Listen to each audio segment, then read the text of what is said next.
Good evening, everyone. I am Saradiya from Master Third Sem. So today my topic of discussion is on Karl Marx and his book The Communist Manifesto. Karl Marx was born on 5th May 1818 and died on 14th March 1883. He was born in Germany. His father was Heinrich Marx and his mother was Henriette Preschberg. Basically, he was a philosopher, economist, historian, sociologist, political theorist, journalist, and socialist revolutionary.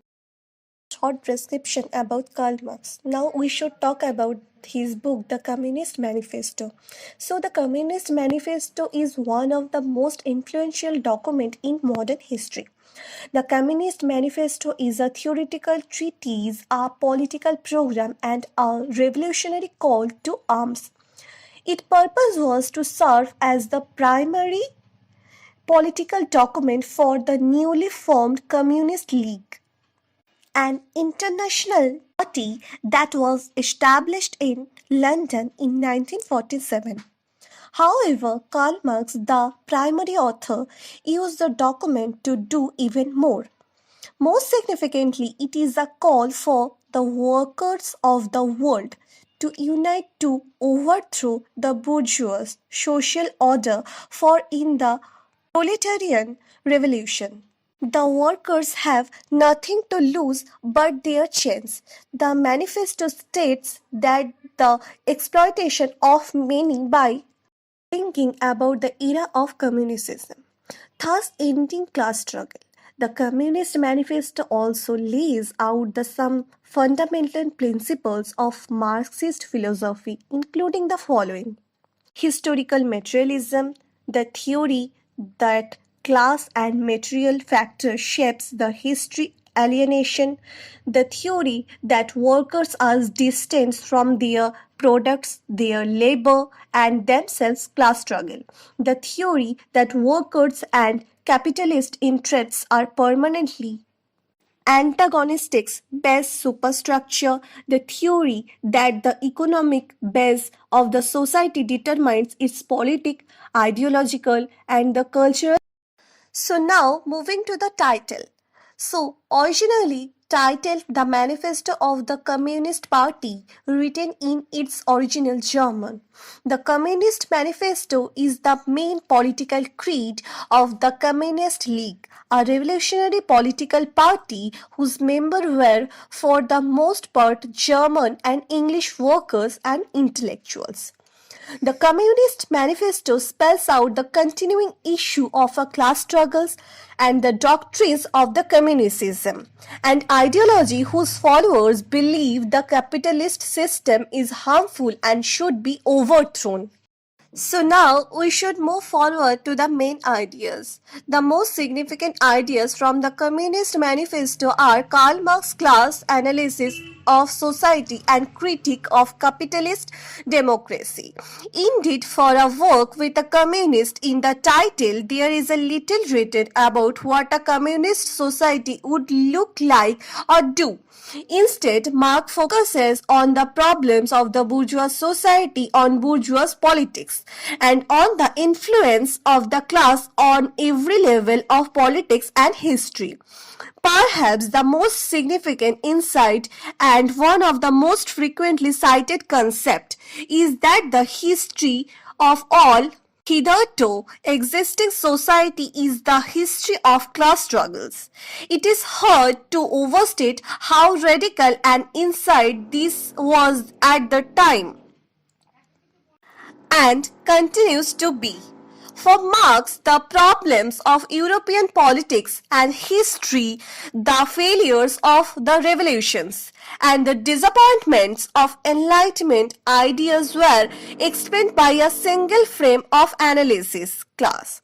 The Enlightenment revolutions, such as the one in France in 1789, were not primarily about the ideas of the liberalism. Slogans such as liberty, equality, and significant insight of Marxist theory is the notion of historical materialism. This term does not appear in the Communist Manifesto, and Marx himself used materialist conception of history in his other writings. Nonetheless, historical materialism is the guiding framework for the pamphlet. Marx's short account of the rise of bourgeoisie is a clear example of its application. For Marx to understand the course of political and social history, one needs to understand the major force of history, class and economics. Marx argues that all through ideas, ideology and politics often appear to be major factor. They in fact reflect only the material conditions whose chains are what fundamentally drive history. For example, the bourgeois revolution of the 18th century, Marx argues, were actually the class revolutions that brought the new bourgeois class to power rather than revolutions driven by the new egalitarian ideas of the Enlightenment. Marx further states that thus ideas are merely a reflection of class interests. That is, ideas put forward some notion of a positive program of what communism would look like and how to achieve it. Central to that vision is the notion of the proletarian revolution and a climatic struggle to seize the means of production, nationalize capital, and create a working class government. His Marxist notion of the state are crucial to understanding this vision. For Marx and the subsequent Marxists, the state is an implement of class power or class violence in his language. Under capitalism, its function is to support and defend the interest of property and capital bourgeoisie and not much more. So when it comes to bringing the communism, it is hard to Marx and others to see how the bourgeois state could be used successfully to contrast an egalitarian order. Therefore, the violent revolutions against the state is necessary. However, other formulations in the Communist Manifesto contradict this idea. For example, in the final section, Marx has communist parties participating in bourgeois parliamentary election, and it is not clear how these strategies follows. Thus, many have questioned state centered vision of revolutions and communist society, and Marx provides few answers to these critics. So, I am ending today. Thank you so much.